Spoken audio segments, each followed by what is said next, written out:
Homeworthy, I'm Fawn. Welcome to my Victorian home in Texas. Come on in, I'll show you around.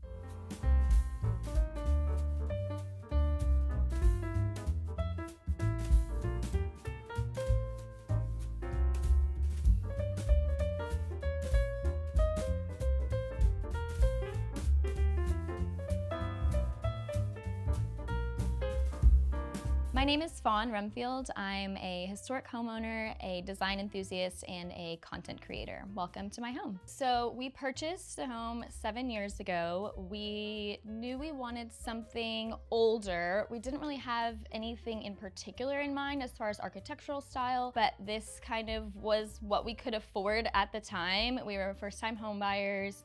We were in our 20s, and this house had been abandoned and no one had been living in it for a very long time except for cats, which is why we could afford it. And so this is what we landed with. We fell in love with it. It's a Queen Anne Victorian. It's built in 1896 in a really historic area. And we knew immediately, like, this is the one for us. And we were definitely blinded by optimism because it was a mess. It was disgusting.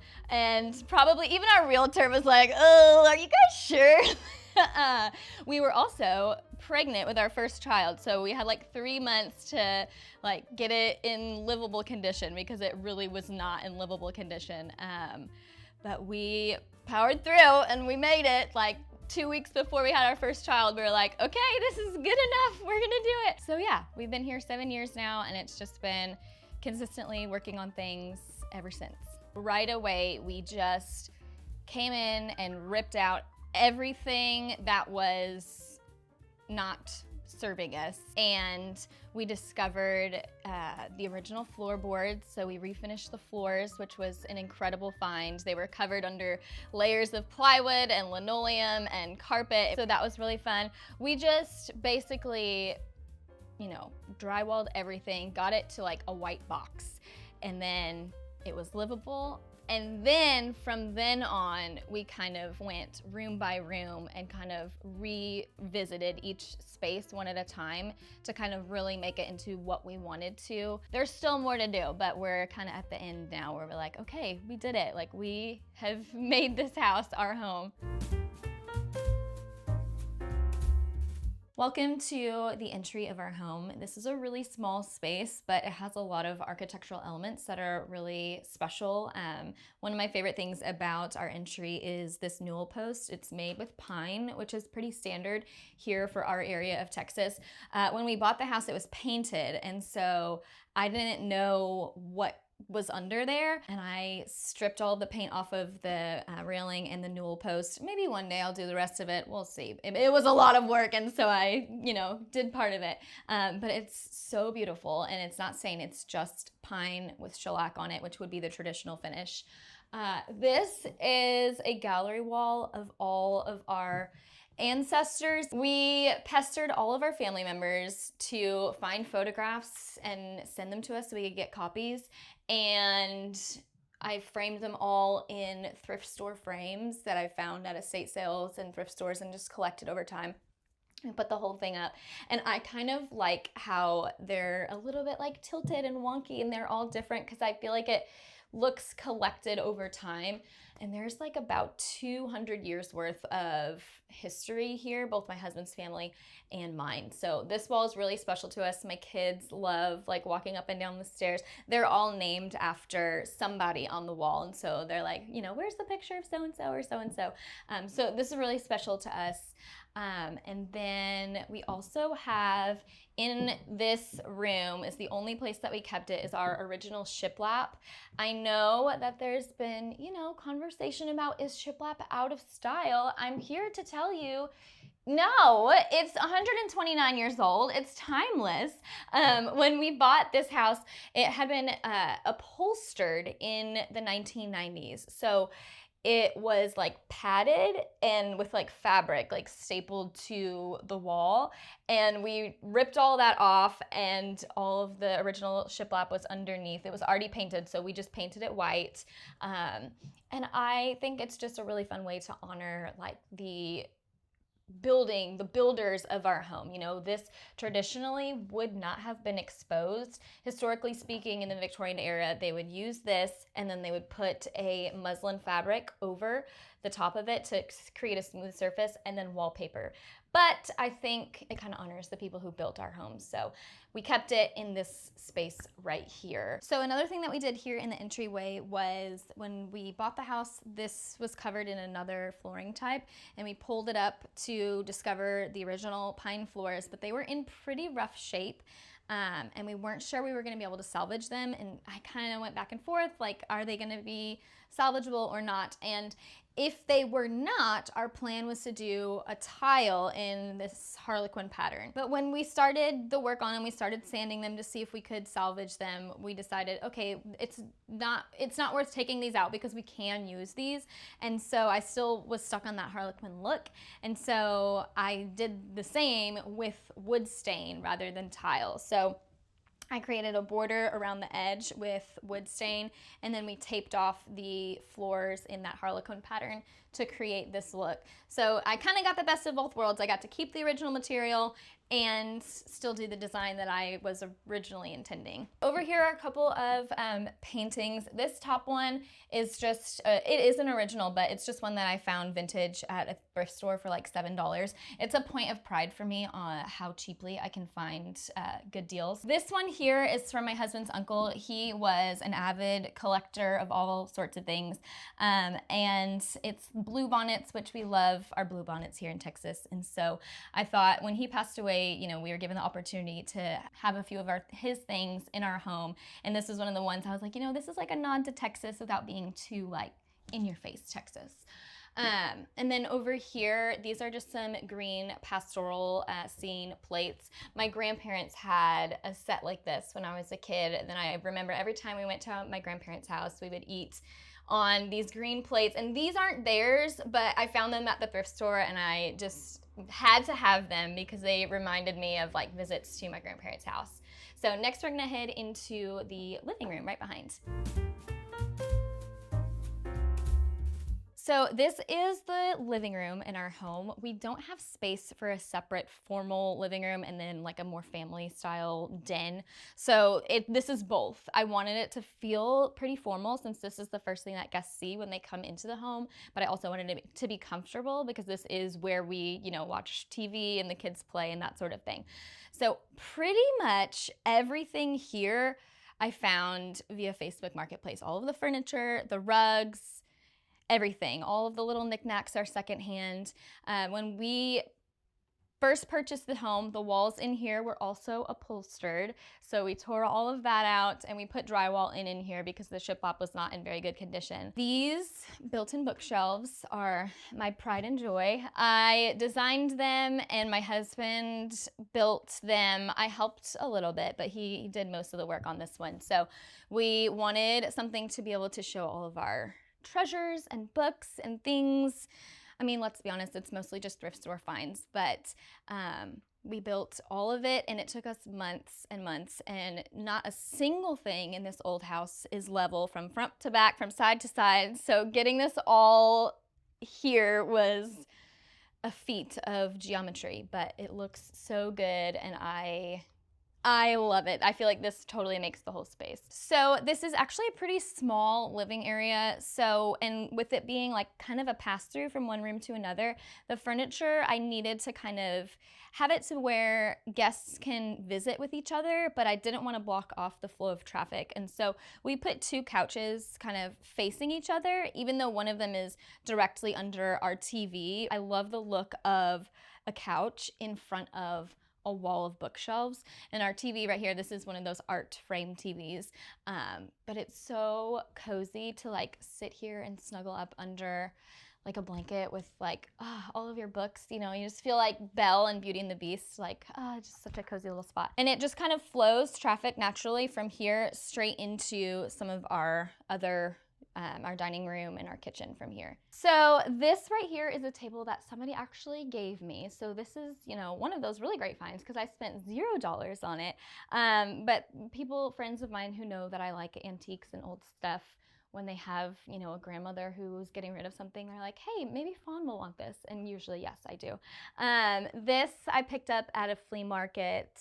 Everything really just came from like vintage and antique shops, thrift stores, flea markets. I find that I get a lot of smaller items from thrift stores and antique shops and that sort of thing, and then larger items I usually purchase on Facebook Marketplace. That seems to be my easiest go-to for secondhand shopping. So over here, there's just, you know, a little small vignette moment. These are, I don't know if you've ever seen these before. These are in the 1980s. Avon made a collection of historical figure busts, but they're actually like perfume. So there is actually some vintage perfume inside of here, but we just, you know, so far he hasn't spilled yet, so we just set him right there and pretend there's nothing inside. And these, I love equestrian art. I got these in an estate sale. That actually, the house was just a couple of doors down from me, so I love that they're not far from where they originally lived. But these kind of equestrian, British feeling prints are some of my favorites. This right here is actually where our house originally stopped. So our home was built in 1896. In 1960, it underwent a really large renovation and they added this back portion on.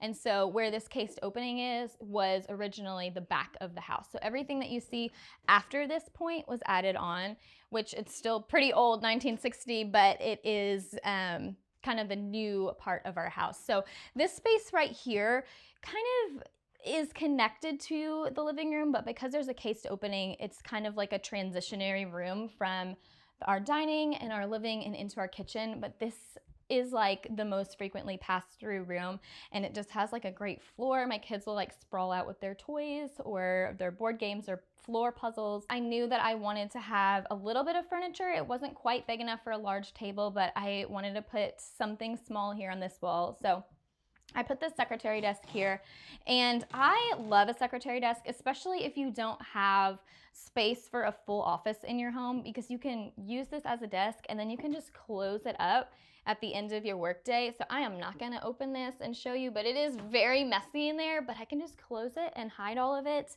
and then you're good to go. You know, it's right out in the main living area, but it's functional and really beautiful as well.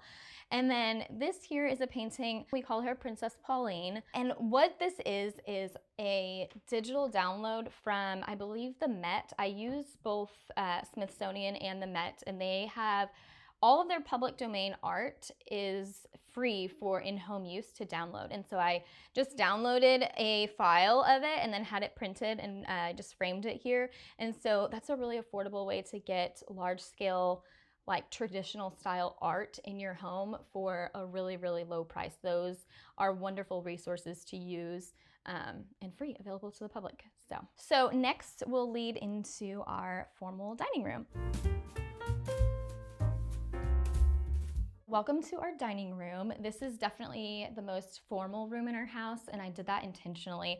I wanted it to feel like a Victorian era home dining room would, which was very formal. That's, you know, the most fancy place in the home. This wallpaper here is something I installed myself. This was the first room that I ever wallpapered, and I realized how easy it was. Now I want to wallpaper everything because truly it's not that hard at all. But it is kind of a nod to the era of Victorian times, which was when our house was originally built. You'll see a lot of like florals during that time. And so I chose something that still is kind of modern, but still has a little nod to the history of our home.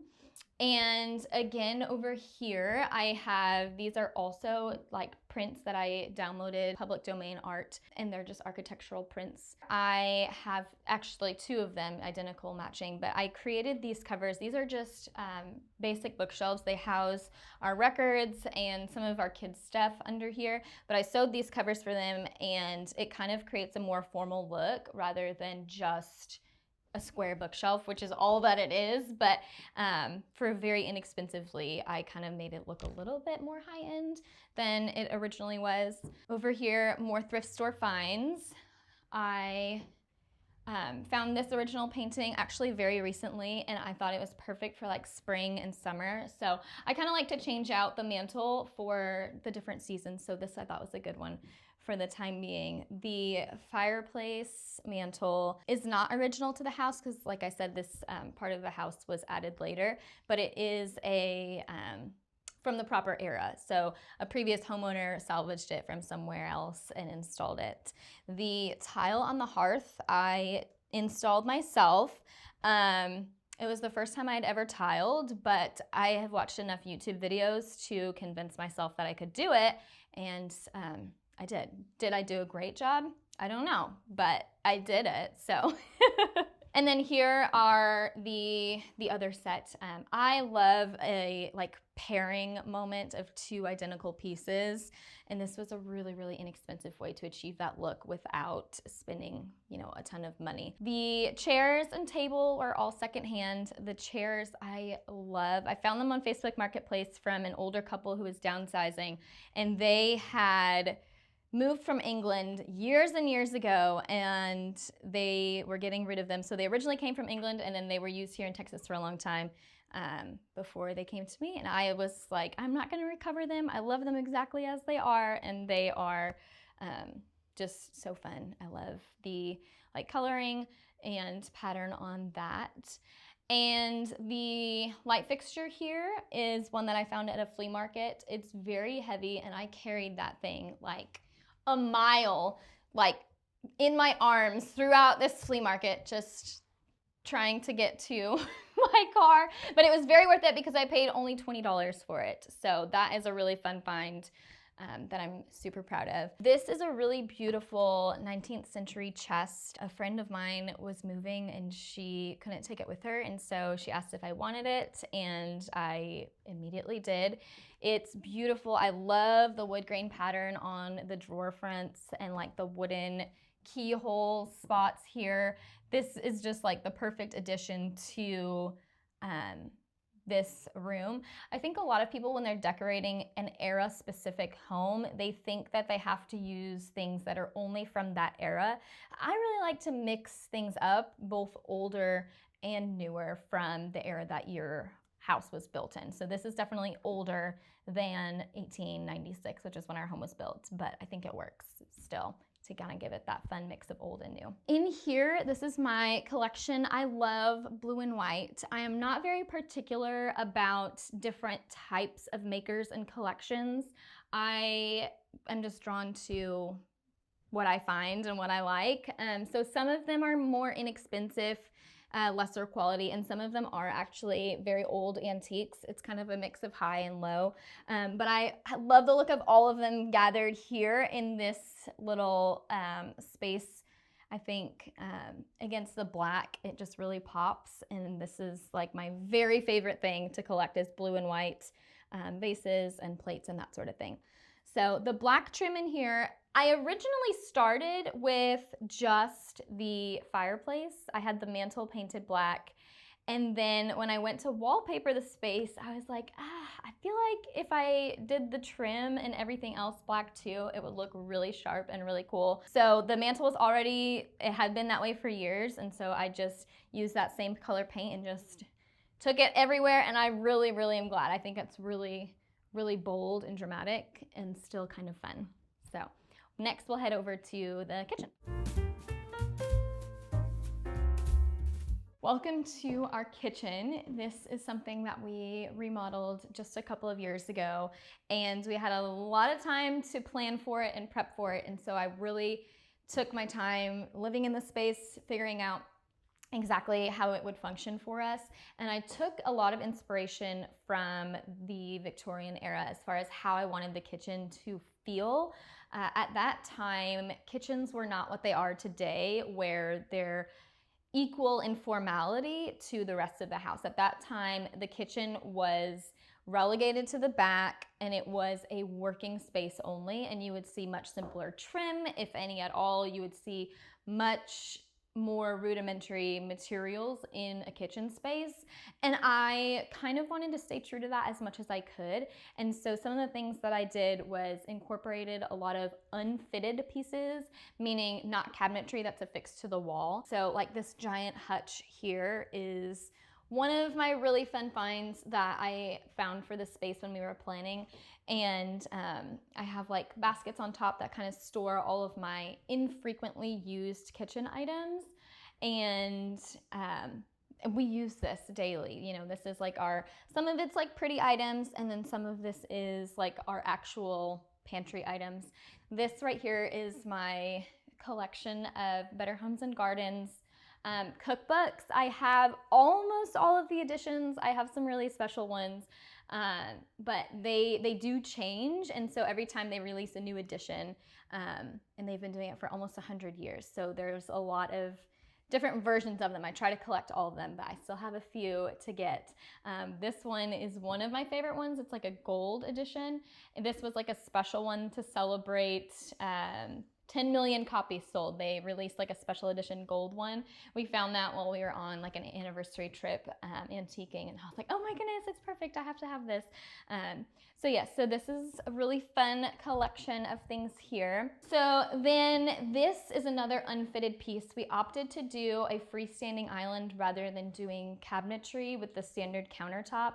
This piece of furniture is my most prized possession. I will haunt my children if they don't want it after I'm gone. It is the most beautiful piece of furniture I've ever found. It is either a seamstress's table or a library table. I'm not sure what its original use is, but it is a true antique, and we do like all of our kitchen prep here. It's so wonderful to have this space. We use this for everything. I rarely even use the kitchen counters when I'm actually like cooking and prepping. I have everything over here, and my husband does too. Over here, we opted to not do any upper cabinets. Again, to kind of give that feel of that older style, we took the traditional subway tile right up to the ceiling and all the way around, so the whole wall is covered. That was something that I had seen in other historic homes of the era, and so I wanted to replicate that here. We only did lower cabinets, and then I had a shelf here that I had found from an antique store to kind of put all of our daily dishes and that sort of thing, with the plan being that if our needs changed, we could move things around. And that was kind of how kitchens operated previously, is that they were flexible. You could move things, move a table here, move a table there, and things were always in flux. And so that was the plan with having a shelf for our dishes and that sort of thing. This little area over here, we put one open shelf up top. This is a piece of wood that came from under our stairs. We had to do some structural work to support the integrity of our stairway, and so we had to remove a few boards from the underside of it to do that, and this is one of them, and we turned it into a shelf here in the kitchen. And this right here, this is actually my oldest Better Homes and Gardens cookbook. This is the 1930 edition. It actually, people don't know this, but they actually didn't used to be red and white check. They actually started out as green. And so that one's a really fun one because it's like one of the most original ones that I have. One of the things that we did to kind of give it a historically inspired feel was we chose the 1-inch hexagon floors. And this is one of the things that we did actually hire out. We do a lot of work ourselves, but most of the kitchen work we hired out. And the tile guys were so gracious with me because I chose 2 separate colors of tile and then had them lay a border around the entire edge of the room. And then they came back and laid the white tile throughout the entire area. And then, and this is where they were truly so kind, I went through with a pencil and I counted individual tiles and I crossed out which ones I wanted to create this little pattern here. And they went one tile by one tile and like pulled them out and then placed in the black ones to create this tile, which is, I found from a historic catalog of tile patterns. So it's inspired, but it is new and modern. And then this over here is, I wanted to really downplay the refrigerator. It is a modern kitchen, but you know, I didn't want the refrigerator to stick out like a sore thumb. And so we color matched the fridge to the pantry cabinets surrounding it. I just wanted it to kind of blend in a little bit. We couldn't afford full panel cabinetry for the refrigerator, and so we did this instead, which is kind of like a happy medium, but it kind of just blends nicely with the green cabinets, and I love a green accent. So this is a drop pan lighting fixture. It is from the Victorian era. It is salvaged from another home, and we installed it here over our sink, and I love it. Kind of gives an older feel to the kitchen. We also have another salvaged lighting fixture that is over our breakfast nook over here. This one is more of that schoolhouse style fixture. This is probably 1920s era, but again, I like to mix and match styles and time periods. So I thought this one was perfect for over the breakfast nook. Everything here was sourced secondhand. We found this built-in, well, it wasn't originally built in, but we found this and it was too big for our space. So we cut it down, and then to hide the like imperfections in the back after cutting it, we installed a beadboard, and then we repeated the beadboard elsewhere in the kitchen to kind of tie it together. And this table I found on the side of the road. It was like dusty and crusty and gross looking, but a neighbor had it just listed out in her front yard with a sign that said $20, and I was like, I'll take it. And so I cleaned it up and refinished it, and I mean, it's definitely an antique. It's over 100 years old without question, and I think it really adds some charm to this space. The chairs also, I wanted this space to feel a lot less formal than the dining room. I didn't even repaint them. The lady who sold them to me was like, I'm so sorry, the paint is wearing off. You'll have to repaint them. And I was like, no, I want them to feel old and worn. So I kept the chipping paint along the top because I wanted it to feel like something time worn and used over time. So I have a lot of, like I said, I love to collect blue and white. So these are some of my collection here. I also have more up above the window over here. These are some of my favorites. It's hard to choose which ones you love the most to display, and I have way more than I have displayed in my home. I need to pare down the collection, but I just love them so much. So this is like one of those quirky old house things. We have a set of spiral stairs that lead up into one of the bedrooms upstairs. This was actually built and installed in the 1970s. I was lucky enough to meet a woman who grew up here, and her dad, actually the homeowner, made these himself and put them in. And we thought that we would get rid of them when we remodeled the kitchen, but honestly, we just like them, and so our kids enjoy them, and it's like one of those quirky old things. So it grew on us over time, I would say. And then I will lead you over here to our laundry room, which this is the only change that we've made to the floor plan of our house. So this is the only space where we've added walls, and we haven't taken down any walls. So this is the only floor plan change. This doorway right here was listed for free on a Facebook Buy Nothing group, and it was like painted wildly, and I stripped all the paint off and restained it, and we put this reproduction Victorian hardware on it to kind of make it look older than it is. And I wanted something that was going to still let light pass through into the kitchen because we were walling off a couple of windows. So we did this French door here, and then a lace curtain to kind of filter through some light, and then it leads into our laundry room. Here in the laundry room, we originally did not have any designated space for laundry in the home, so when we renovated our kitchen, we added these walls to create a little laundry room, mudroom, and we added all of this beadboard. I did all of this myself, all of this paneling, and the wall of pegs and the bench, and kind of this is our go-to space for laundry, but also kids' backpacks and towels and shoes. Like, this is the landing space for our kids when they come in the back door. What I did up at the top was I used this wallpaper, which an interesting thing about this is when we purchased our home, the garage was full of random house items. We had lighting fixtures and doors and random trim pieces, things that had been used in the house at some point, and somebody just saved for, somebody ever wanted to use it again. And I found a box full of wallpapers, and there was like a half a roll of this right here. And I looked online to see if I could find any more of it or see who the maker was, and I could find nothing. But I wanted to use it, and there was only like half of a roll. And so I was like, I'm gonna risk it and hope and pray that there's gonna be enough of this wallpaper. And I just went for it, and sure enough, it was just the right amount with like 3 inches to spare. I used the wallpaper. So it's really special. I don't know where this was in the house ever previously, but it's really special to like bring something back that was here during another family's time here in the home. So my style, I really would say, is led with history and architecture first and foremost.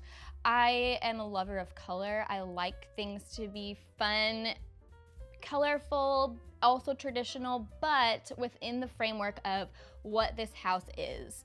If I was living in like a mid-century house, it would probably veer a little bit differently, because I think it's really important when you live in a historic home to let the architecture lead your design decisions, and then you can kind of play with that balance between formal and fun within the framework of that. So I don't know, I just really love history and historical design, and so I always am pointed to that first, and then that kind of leads my design decisions. I have been inspired a lot by, this is gonna sound so silly, but just by watching like historical dramas that are set in historic houses, both in Britain and in the US, and then traveling to some, historic homes, historic home museums.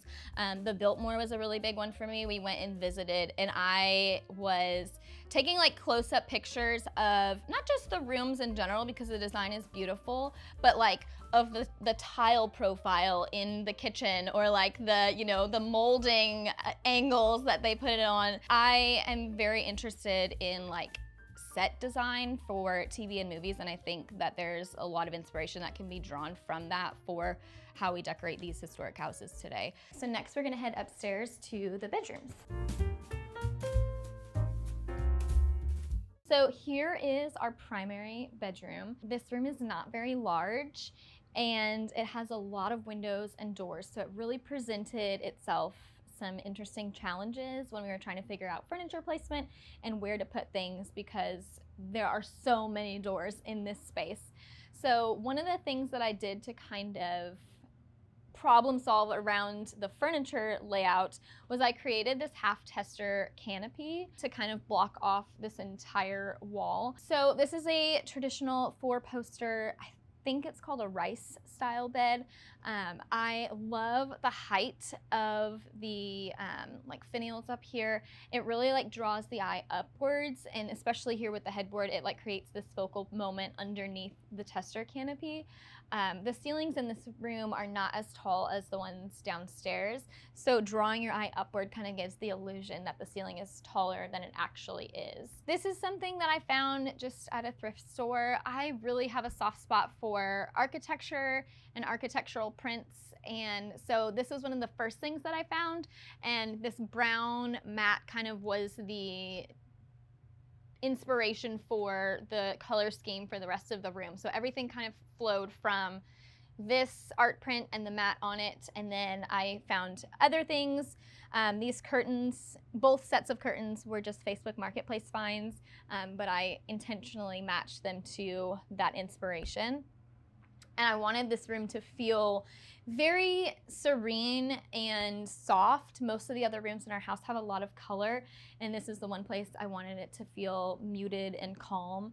And so this here is an antique piece of furniture. This over here is one of our only original stained glass windows.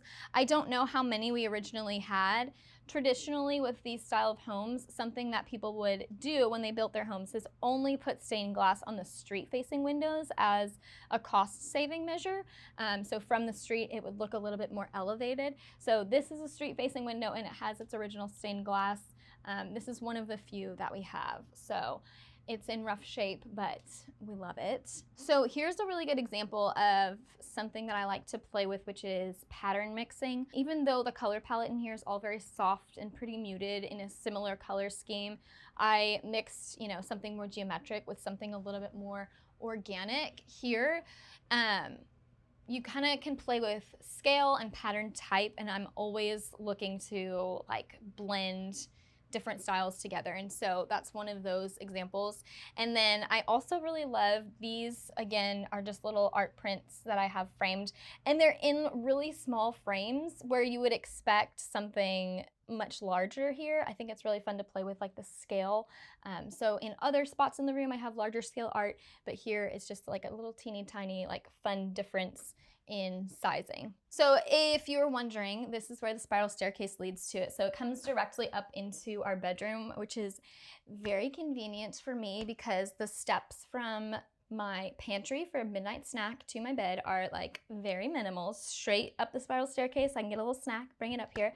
And then another quirky little old house thing is all of these rooms are connected. So this leads directly into our girls' room this way. Here is our girls' space. Our girls are 2 and 4, which is a super fun age. We just recently redid this room for them after having been the nursery for several years. So I found 2 headboards that were very similar, but in different locations. I found them separately, and I painted them this pretty blue color to match. The headboards themselves are not the exact same, but tying them together with color really helps. The headboards, I always say, are sisters, not twins, just like my girls who are 2 and 4, and they get asked if they're twins all the time, and I say, nope, they're sisters. All of the bedding here was found at various different places at various different times. I kind of saved things up over time when I was planning this room, and it's all from estate sales or secondhand finds. The embroidered pillow, this was an old quilt that was cut and ripped and torn, and there was only a few salvageable pieces, and so I made them into these pillows for their beds here. And then the bed skirts as well were an old vintage sheet that I created into bed skirts for the beds. Something about a little girl's room with 2 matching twin beds is just quintessential childhood. So I really love this space. It also has 3 windows on 3 sides, so at any time of the day or night, it has the best light. In this room, I used paint to create this striped wall. It took me absolutely forever. I really don't recommend doing it. I saved a lot of money, but I did lose my sanity. I used painter's tape, and I taped the entire room, and I used a little laser level, and I was placing tape. It took me days just to get the tape up, and then I painted it the pink to create the stripes, which my girls asked for when we were kind of coming up with themes for the room. They asked for pink and green and stripes. So we did pink and white stripes on the wall, and I carried that pink up onto the ceiling as well. And then we did this really fun green for the trim, and it's just a really happy space that they had a say in, so they feel some ownership over it because they were involved in picking the paint colors and that sort of thing. This dresser right here actually belonged to my mother-in-law when she was young, and then it was my husband's when he was growing up, so he used it for his entire childhood, and now it's in here. It's our girls' dresser. It has been various finishes and paint, and this most recent one I stripped it all down and restained it to be kind of this dark color, which is a very grounding color for this room, which is very bright and airy. So my girls are the 3rd generation to use this dresser, and so it's so special for them and for me and for all of us to have it be continued to be in the family. We recently got into gardening, And so these were flowers that like my girls grew from seed, and so they're like all in bloom right now. And I was like, we'll decorate with your own garden flowers. They're so sweet. They like go out and take care of the garden and water their flowers. So I decorated with a little bit of their things. And neither of my girls are in school yet, and so they're with me all day. So they're like my little thrift store buddies. And so all of these little like tchotchkes and porcelain things are things that they've picked out themselves, that they have found little treasures at thrift stores and that sort of thing. They take really great pride in like finding cute little things. So all of these are their little finds. This here is a little antique side table, and it's actually perfect for them because they're still pretty small. So this mirror here is kind of their height, but traditionally what it would have been used for is to put a candle right here and reflect light. So it would have been used probably pre-electricity. And so this was like a little bit of a trick to kind of create more light than there would have originally been. But my girls just used it as like a little dressing table because, you know, they're fancy little 2- and 4-year-olds. This here is a little doll quilt that my great-grandmother made for me when I was a little girl. One Christmas, she made all of her great-grandkids each doll quilts, and I have saved mine all of these years, and now my girls play with it, which is like really special to me to have that. So hopefully they keep it and pass it down. We'll see, I don't know. And then this is just a little vintage dollhouse that we found one year for my daughter's birthday, and we like fixed it up and painted it for her. And unknowingly, it matches this room perfectly. But those are their colors, pink and green. So everything here, pink and green. And then next we'll head over to my son's room, which is also really fun. So here in my son's room, we have like a really dark masculine, still colorful, but dark masculine kind of feel. We added all of this beadboard and trim, and we also added up at the top that picture rail. And that is a period appropriate type of molding, and it has a special curve at the top. So you lay it on the wall directly rather than up a ceiling, and you can use these special hooks to hang things up over it. And so that is how the Victorians would have hung their artwork rather than nailing it into the wall. So we did that here in this space, so all of the artwork hangs from the picture rail rather than into the wall directly. This was a stencil that I did, so I just chose 2 kind of different colors and stenciled the whole thing. And when I did that, I used a projector with a grid. So I just projected a grid up onto the wall to keep my lines straight, so that across the whole thing, everything was like nice and steady and straight lines. These are silhouettes that I had of my older 2. When I first decorated this room, my older daughter was sleeping in here as well. And so she has since moved out into the girls' room, but her silhouette's still in here because my son wanted it to stay. So the theme for this room was kind of boys, equestrian, dogs, horses. Those are kind of some of the things that he was into at the time. So I let him choose some of the colors and the bed sheets and that sort of thing to kind of give him like ownership over the space. But he is 6, and so, you know, he's a 6-year-old boy, and so he picked out this little shelf. I brought him with me to an antique store to get a little shelf that he could put all of his little Lego creations on. You know, this house is still a family home where little kids live, and so I think it's an important thing to, like, you know, show kids do actually live here and let them kind of have agency over their own space. So that's his little prized possession area over here. So this dresser, like in my girls' room, this one was actually my mom's, and then it was mine growing up. And when I had my son, my oldest, I was like, I want that dresser.